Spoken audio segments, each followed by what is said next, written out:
Olá, muito boa tarde. Acentuam-se medidas para conter a pandemia que a chegada do inverno veio agravar e que vão exigir maiores responsabilidades de todos os cidadãos. Um assunto que vamos analisar daqui a pouco com Graça Franco, diretora de Informação da Renascença, depois de destacarmos temas da atualidade, e a começar pela Semana do Papa Francisco. Cari fratelli e sorelle, buongiorno.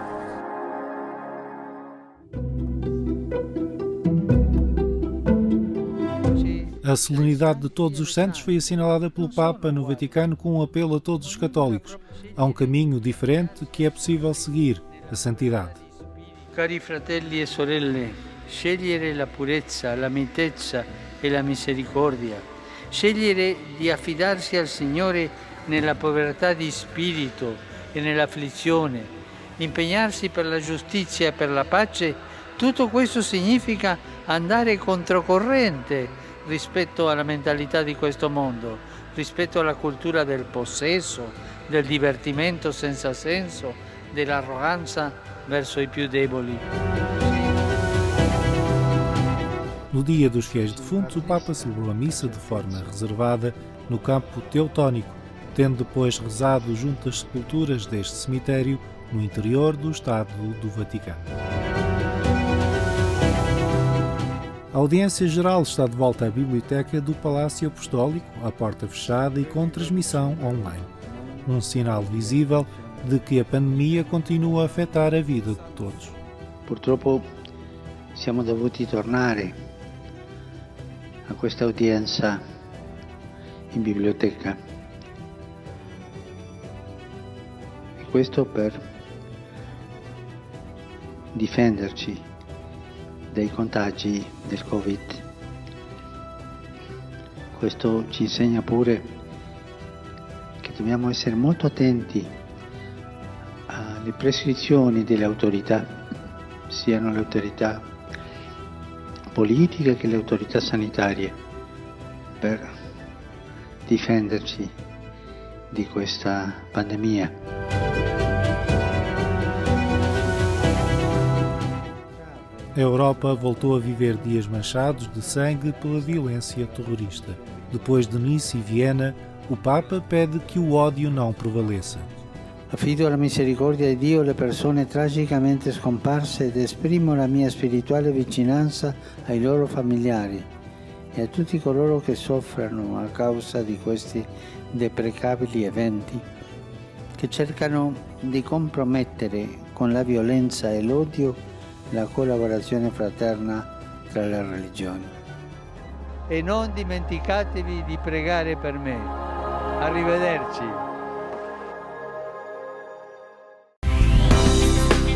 Fratelli Tutti, uma encíclica do Papa Francisco, publicada há 30 dias, que esteve em debate numa iniciativa da Agência Eclésia.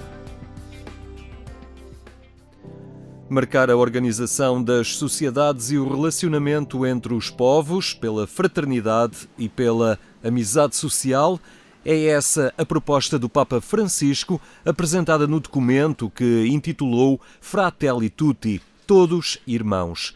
Foi escrito no seguimento dos temas que marcam o seu pontificado, tendo em conta o contexto atual em todo o mundo. 30 dias após ter sido publicado, a Agência Eclésia promoveu um debate no ambiente digital para encontrar pistas que ajudem a colocar esta encíclica no centro do acolhimento dos migrantes e refugiados, da teologia, das questões da justiça, da paz e da economia.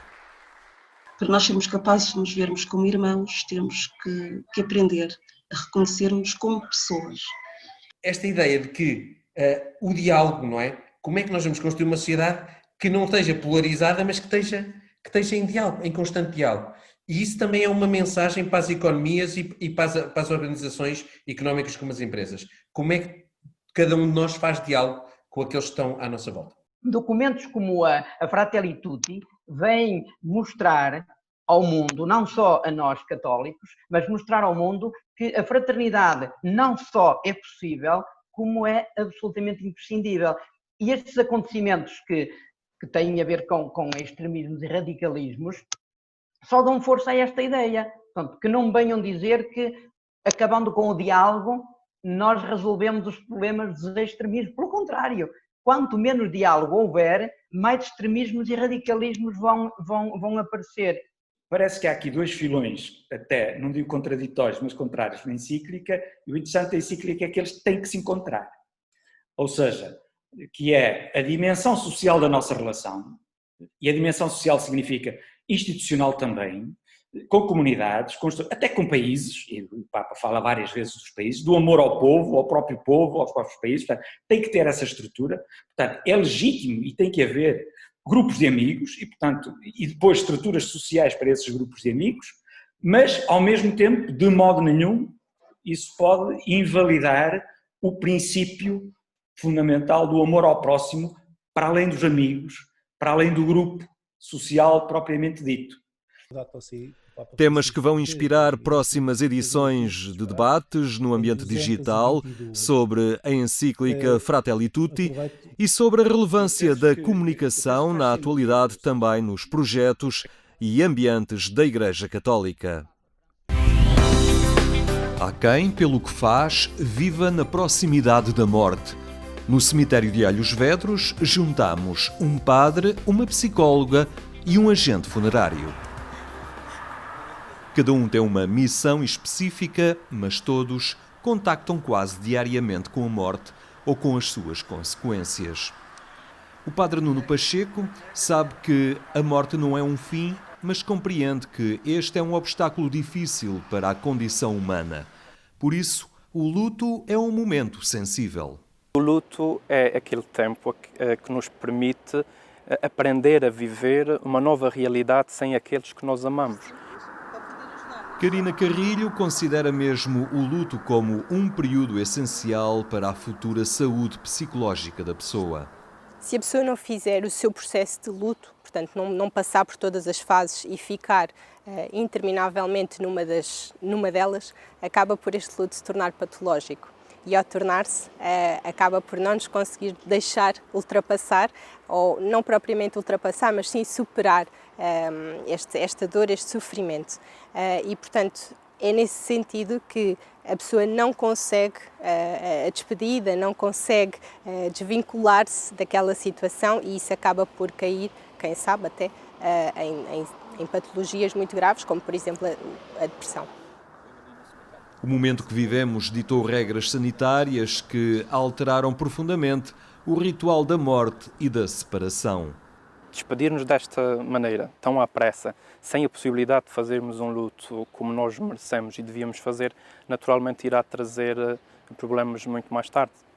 Eu recordo uma experiência de um colega sacerdote que no dia em que a mãe estava a ser sepultada, ele parecia aparentemente bem disposto, acolhia bem as pessoas no velório e naquele dia ele preferiu tocar órgão e acompanhar com o canto. E parecia bem, visivelmente estava bem. Passado alguns meses colapsou completamente e entrou num estado bastante depressivo, porque não lhe foi permitido fazer este luto, não viveu como devia ter vivido. Eu penso que algo semelhante está a acontecer neste momento. O desemprego levou um dia Ricardo Oliveira a mudar de vida e a tornar-se agente funerário. Não foi fácil esta súbita intimidade com a morte. Antigamente via a morte de outra forma, gostava mais, agora até familiares meus que morrem, avós, pessoas mais de idade, para mim não me fazem impressão, porque é a lei da vida, que é mesmo assim, não me faz tanta impressão como me fazia antigamente. Como já estou no ramo há muitos anos, é um processo que, apesar de gostar muito, e a gente tem uns sentimentos como qualquer humano tem, qualquer pessoa tem, mas como já estou no ramo há muito tempo, é uma coisa que se leva mais facilmente. Carina Carrilho considera que hoje se perdeu à vontade com a morte. O mundo urbano, as tecnologias, as redes sociais provocaram uma certa erosão na relevância da presença e do contacto próximo com o outro. Atualmente nós sentimos-nos muito privados desta relação humana porque ligamos mais às redes sociais e acabamos por estar intimamente ligados ao nosso telemóvel e não ao contacto com a pessoa.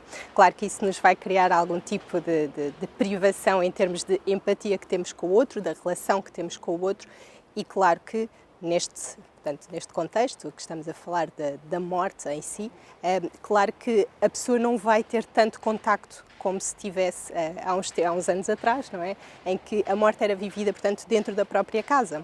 Atualmente sabemos que isso não é possível, tendo em conta todas as situações a que vivemos, portanto, através destes rituais fúnebres que existem, claro, mas nós estamos a tentar, de alguma forma, enquanto psicólogos também, poder trazer estas pessoas àquilo que era antigamente e confrontá-las com a nossa realidade. Faz parte desta dinâmica da nossa própria vida. Todos os dias nós vamos nos perdendo, vamos nos gastando, vamos morrendo, por assim dizer. E tentar compreender aquilo que nos espera é, no fundo, ajudar-nos a conseguir viver bem a nossa própria vida. A experiência da fragilidade também é uma pedagogia para descobrir e valorizar o que é mais importante. O que eu digo às pessoas sempre é vivam a vida. Isto é uma passagem que todos nós temos, não é? Seja velho, seja novo, seja pequenino. Crescemos, nascemos, crescemos, somos criados com amor, uns com amor, outros sem amor, mas somos criados para viver. E então vivam a vida. Despreocupem-se menos com as coisas menos negativas e preocupem-se com as pessoas, com o que é mais positivo da vida, com os filhos, com os familiares, com os amigos, passear, tudo, porque realmente isto é uma passagem e a gente estamos cá para viver, não para morrer, sabendo que uns morrem mais tarde e outros mais cedo, mas é mesmo assim a vida e não há forma de mudar isso. Porque estas são dimensões centrais na existência, a comunidade cristã de Alhos Vedros vai ter um gabinete de apoio ao luto, com um padre, uma psicóloga e um psiquiatra.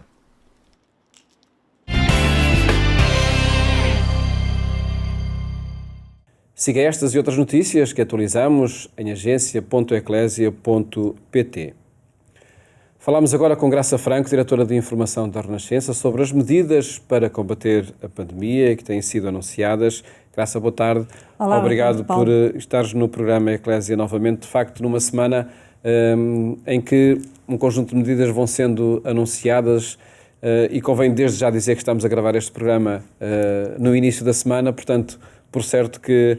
Ainda estamos a meio da confusão. Exatamente.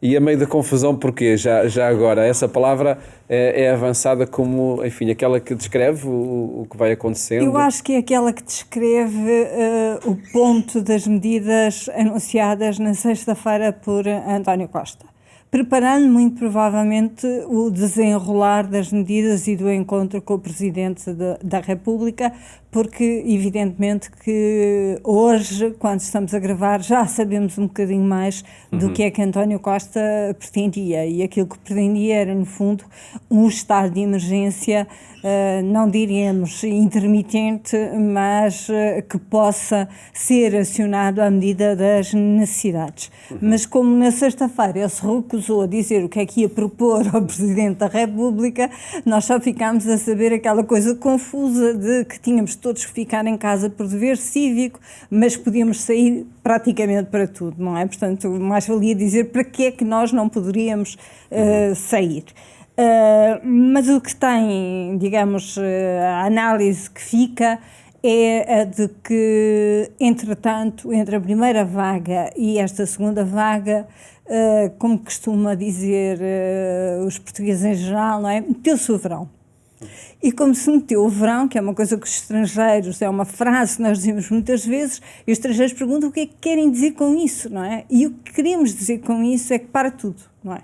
Mete-se o verão e parece que as coisas ficam ali a marinar em banho-maria, e aqueles meses de verão são quase desperdiçados, mas em todas as circunstâncias, não é só no combate à pandemia. Isto acontece em tudo, nos contratos de adjudicação, nos concursos públicos, nas nomeações, em tudo. Quando se mete o verão, ficamos ali parados.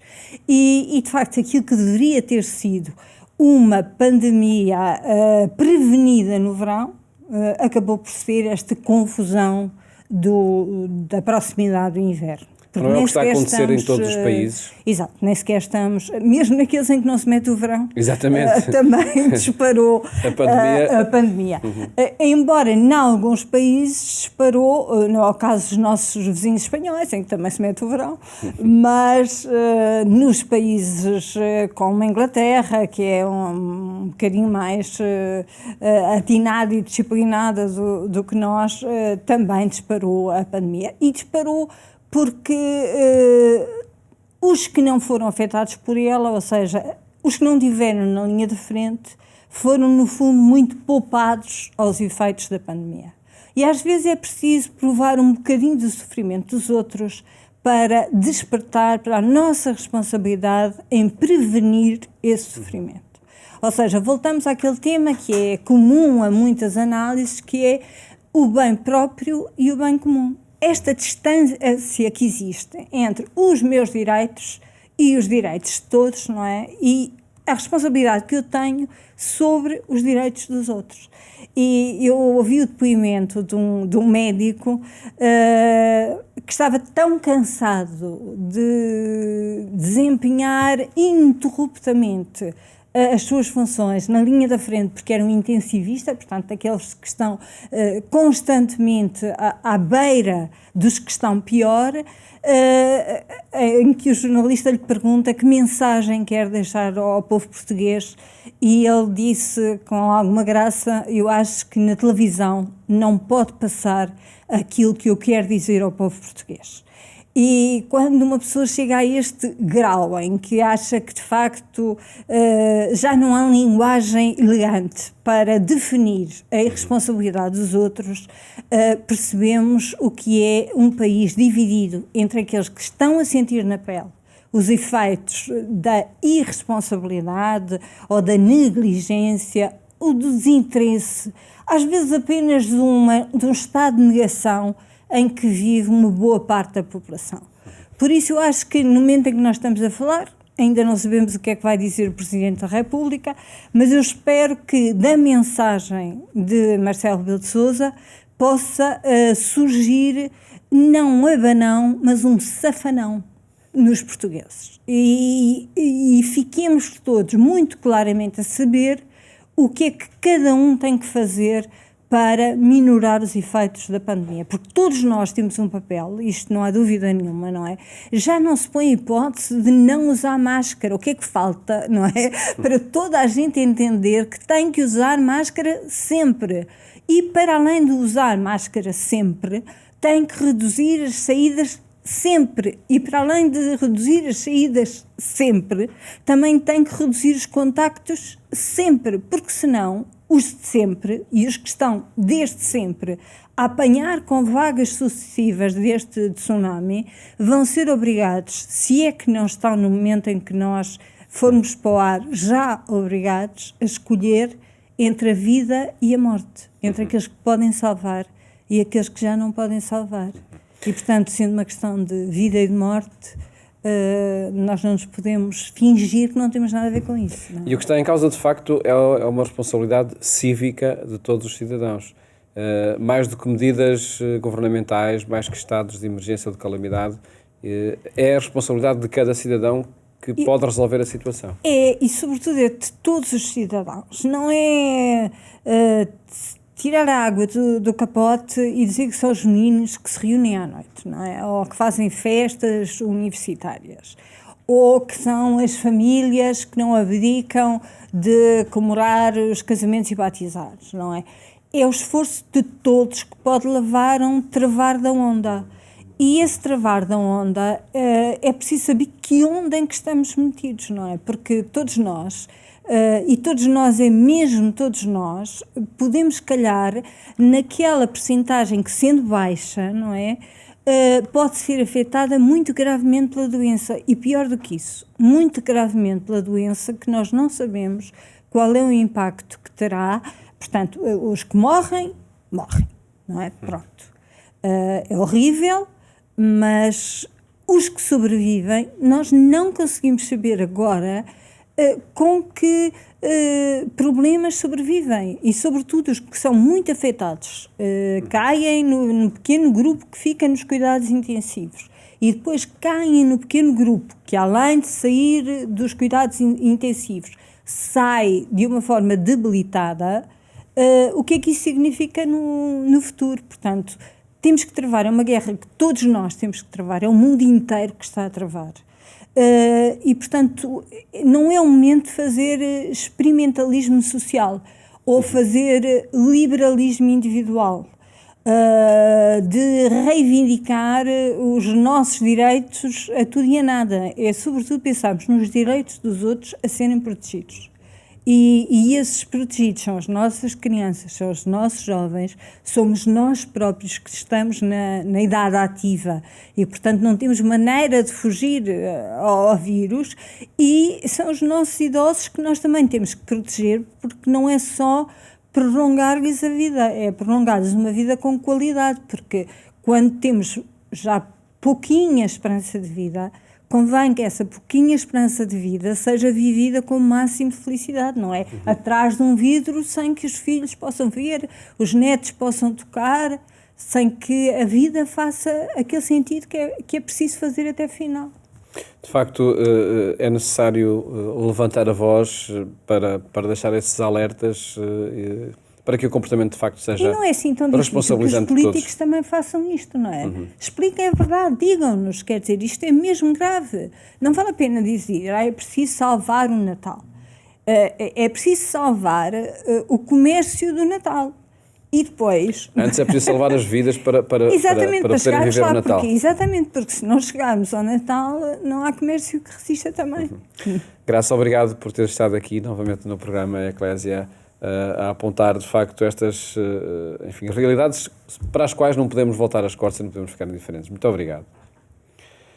Mais logo, voltamos à sua companhia na Antena 1, quando forem 22h45. Até lá, votos de uma boa tarde e até amanhã, se Deus quiser.